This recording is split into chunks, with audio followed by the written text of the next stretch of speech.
کاردانەوەی بەشێک لە هاوڵاتیان لە بەرامبەر ڕووداوەکانی ڕۆژئاوای کوردستان و دروستبوونی بیرروڕای جیاواز لە چۆنێتی هەڵوێست وەرگرتن لە پرسەنەتەوەییەکان خەریکە ئاشتی کۆمەڵایەتی لە هەرێمی کوردستان دەخاتە مەترسیەوە و دەبێتە زەنگێکی مەترسیدار کە دوور نییە پەشێوی و لێکترازانی لێ بکەوێتەوە.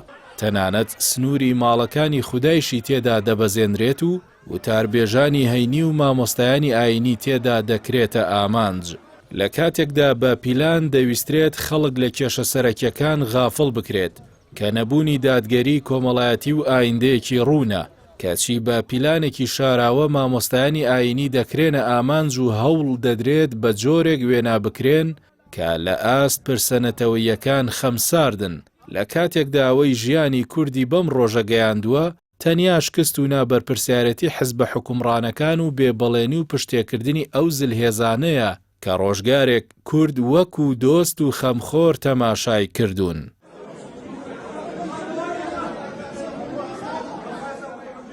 جێی سەرنجە ئەوانەی جورئەتیان بەرامبەر مامۆستایەکی ئاینی هەبوو گوایە ڕەخنەی لە هێزەکانی ڕۆژاوا گرتووە، هەر ئەوانن دەسەڵاتداران ڕۆژانە ستەمیان لێ دەکەن و نیوەی خاکی نیشتیمانەکان هەڕاج کردووە و قوتی ماڵ و منداڵیان خواردوون، کەچی لە بەرامبەر هەموو ئەمانە بێدەنگن و بێهەڵوێست بوون.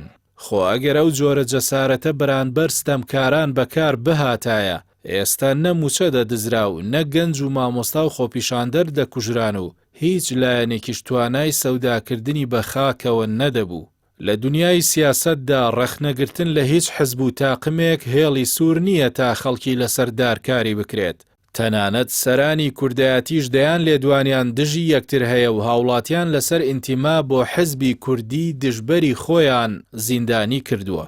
ناکرێت مامۆستایەک لەسەر دەربڕینی ڕایەک بکرێتە ئامانج، لە کاتێکدا ناکرێت کەسانێک کە مێژویان ڕوون نییە یان پاشماوەی ڕژێمەکانن مزایدەی کوردایەتی بەسەر کەسانێکۆ بکەن کە ماڵ و حاڵیان لە پێناو خاکەکەیان وێران کراوە. شکاندنی حورمەتی مزگەوت و پەلاماردانی وتاربێژ لە کاتی وتاری هەینیدا و دروستکردنی پەشێوی گەرچی هەڵوێستی لە سەدایەکی نوێژخوێنانیش نییە، بەڵام لە هەموو بارێکدا بێڕێزیەکی بێپێشینە و مەترسیدارە کە لە ڕابردوودا ئەگەر هەر تێبینیەک لەسەر وتارێک هەبوایە وەزارەتی ئەوقاف بەڕێکاری کارگێڕی مامەڵەی دەکرد و گۆڕانکاری دەکرد.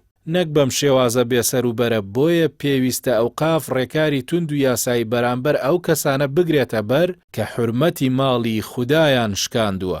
بەو پێی ئەگەر ناوەڕۆکی وتارەکەش جێی تێبینی بێت، دەبێت بە ڕێگەی ئوسوڵی و یاسایی و دوای تاوابوونی فەریزەکە چارەسەر بکرێت، نەک بەنانەوەی پشێوی و شکاندنی شکۆی مزگەوت و مینبەر. لە کاتێکدا بەم جۆرەدا بەشبوون و هێرشکردنە سەر مامۆستایانیش تەنیا زیان بە یەکڕیزی کورد دەگەیەنێت و خزمەت بە نەیاران دەکات.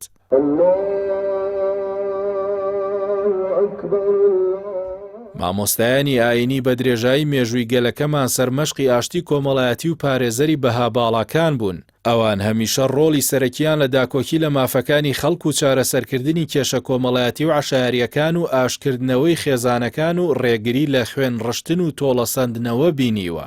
لە مێژووی بزوتنەوەی ڕزگاری خوازی کوردستانیشدا مامۆستایان پێشەنگی داکۆکی لە مافەڕەواکان و هۆشیارکردنەوەی خەڵک و هاوکات هەوێنی پێکەوە ژیانی ئاشتیانە و گەشەپێدان بوون و ناکرێت ڕێگە بە هیچ کەسێک بدرێت ئەم مێژووە پرشنگدارە لەکەدار بکات و مامۆستایانی ئاینی بکاتە قوربانی هەڵچوون و هەڵەشەیی کاتی.